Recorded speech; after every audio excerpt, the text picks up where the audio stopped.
مامۆستا فەتحوڵا گولەن وەڵامی پرسیارەکانی ئاژانسی ڕەگنوومی ڕووسی دەداتەوە.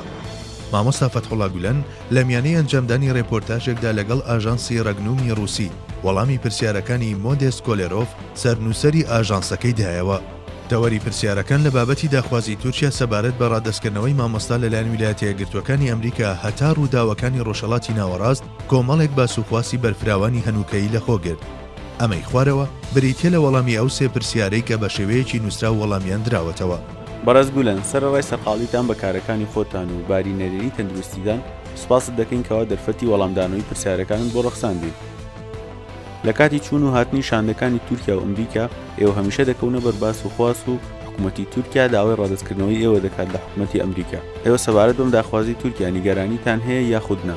ئایا بەنیاز نین بچنە وڵاتێکی تر؟ حکوومەتی تورکیا لەبەرچی بەم شێوەی پێداگیری لەسەر ڕادەستکردنەوەی ئێوە دەکات؟ سەبارەت بە بابەتی داواکاری ڕادەستکردنەوەم لەلایەن تورکیاوە بە ناوی خۆمەوە هیچ نیگەرانیەکم نییە. من دواڕۆژەکانی ژیانم بەسەر دەبەم و ئیدی جیاوازی ناکات لێرە یاخود لە تورکیایان لە شوێنێکی تری ئەم دنیاە بمرم. جگە لە بەدەسێنانی ڕەزامەندی خودا و ڕۆژی دوایی هیچ تێبینیەکی ترم نەبووە. ماوەی 20 ساڵە لێرە دەژیم.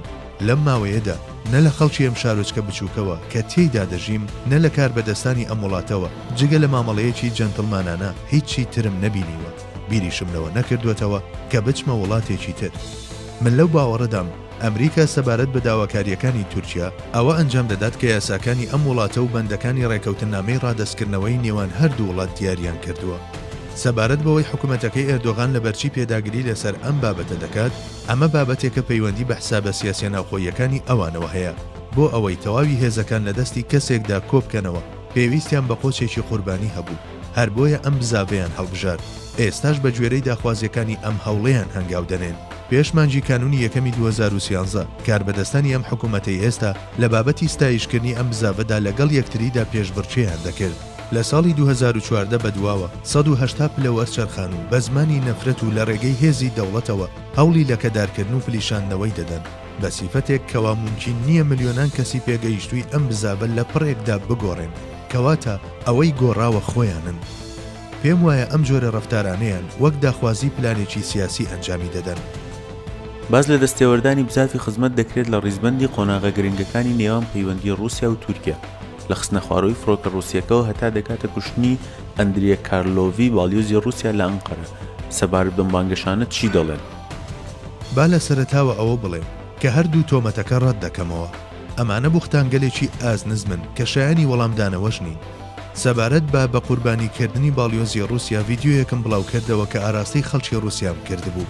دیسان لێرەوە سەرخۆشیان لێ دەکەم و ئەم کوشتارە خوێناویە بە نەفرین دەکەم.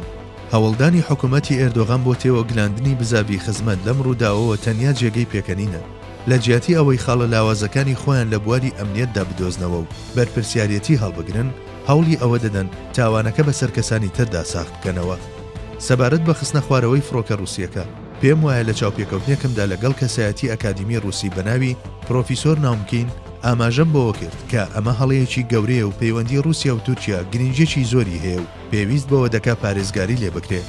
کاتێک ڕووداوەکە ڕوویدا، سەرۆکوەزیرانی ئەو کاتەی تورکیا ئاماژەی بەوەدا کە خۆی فەرمانی خستنە خوارەوەی فڕۆکەکەی دەرکردووە.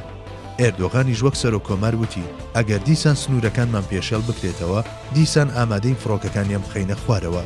کاتێک حکوومەتی رووسیا ڕێکاری توندی بەرامبەریان گرتە بەر، وەک ئەوەی خۆیان ئەم قسانەیان نەکرد بێ، دیسان بزاوی خزمەتیان وەک پۆچی قوربانی ئەم بابەتە شەڵبژاردەوە. سوپای تورکیا لە هەموو دنیادا بەوە ناسراوە کە خاوەنی دیسپلینی تایبەت بەخۆیەتی. بابەتی ڕوبەڕووبوونەوە لەگەڵ فڕۆکەیەکی وڵاتێکی تر بابەتێکی زۆر جددیە و لەم بابەتەدا فەرمانەکان بە زنجیرەیەک ناوەندی بڕیار و پرۆتۆکۆلدا تێدەپەڕێت. پێم وانی ئەو ڕۆژەش چوو بێتنە دەرەوەی ئەم دیسپلینە. پێم وایە هیچ کەسێکی خاوەن عەقڵیش لە دنیادا نییە کە حساب بۆ ئەم جۆرە بانگەشانە بکات. لە ڕووداوەکانی ڕۆژهەڵاتی ناوەڕاستدا کە تورکیا شتێیدا بەشدار بووە، گەرچی هەندێک بەرەو باشبوون بەدی دەکرێت، بەڵام هێشتا ئاستەنگی زۆر ماوە کە ببردرێن. لە ڕۆژهەڵاتی ناوەڕاست و بەتایبەت سووریا گرتنبەری نەخشەڕێگایەکی ئاشتیانە چۆن دەبێت؟ سەبارەت بە سووریا لە پێش چەندین ساڵ تێبینیەکانی خۆمم بە وەزیرەکانی ئاکەپاش ڕاگەیاند و پێم وتن کەوا پێویستە ئەوان بە ئیرادەی ئازادانەی خۆیان بە تێپەڕینی کات بەرەو دیموکراسی هەنگاو هەڵبگرن و لەم بابەتەشدا پێویستە پاڵپشتی بکرێن. ئەسەد لە قۆناغێکی دیاریکراودا پێویستی بەوە دەکرد کە بۆ دوو خول لە سەرکردایەتی ئەو وڵاتە بمێنێتەوە و لە ڕووی مادی و سیاسیشەوە پاڵپشتی بکرێت هەتا سووریا بەرەو مۆدێرنە و بەشداری هەمەلایەنانەی خەڵکی سووریا لە دەسەڵاتدا ببات. هەتا کوردەکان، تورکمان، عەرەب، نووسەیری و مەسیحیەکانی ئەو وڵاتە پێکەوە ئیدارەیەک پێک بهێنن کە تێیدا گوزارش لە خۆیان بکەن و تێیدا نوێنەرایەتیان هەبێت. ئاماژەم بەوەشدا کە پێویستە هەمان ماف بە هەمویان بدرێت. بەداخەوە بە شێوەیەکی جددی ئاوەڕیان لەم بیر و بۆچوونە نەدایەوە و گەرشیاوی وتن بێت وەک ئەوە وەهابوو بڵێن تۆ عەقڵت بەم جۆرەشتانە ناشێت. خۆ ئێمە لە مەلای مزگەوتەوە پێشنیار وەرناگرین. ئێستا بابەتەکە زۆر ئاڵۆز بووە. لە هەندێک بابەتدا ڕووسیا ڕۆڵی چارەسەرکردنی کێشەکانی گرتۆتە ئەستۆ. ئیدی لەمەودووە ڕووسیا و ئەمریکا بێ ئەوەی بهێڵن کەسانێکی تریش ژیان لەدەست بدەن و مەغدوریەتی زیاتر دروست ببێت. پێویستە پێکەوە هەماهەنگی ئەوە بکەن کە سووریا بگوازنەوە بۆ قۆناغێکی وەها کە ئامێزی بۆ هەموو خەڵکەکەی گرت بێتەوە و لەم بابەتەدا داخوازی هاریکاریکردنی هەردوو لایەن دەکات. ئەو ڕێگە چارەیەی سەبارەت بە سووریا ئاماژەمان پێداوە بە نیسبەت زۆر وڵاتی تری دنیای شەوە دەتوانرێت جێبەجێ بکرێت.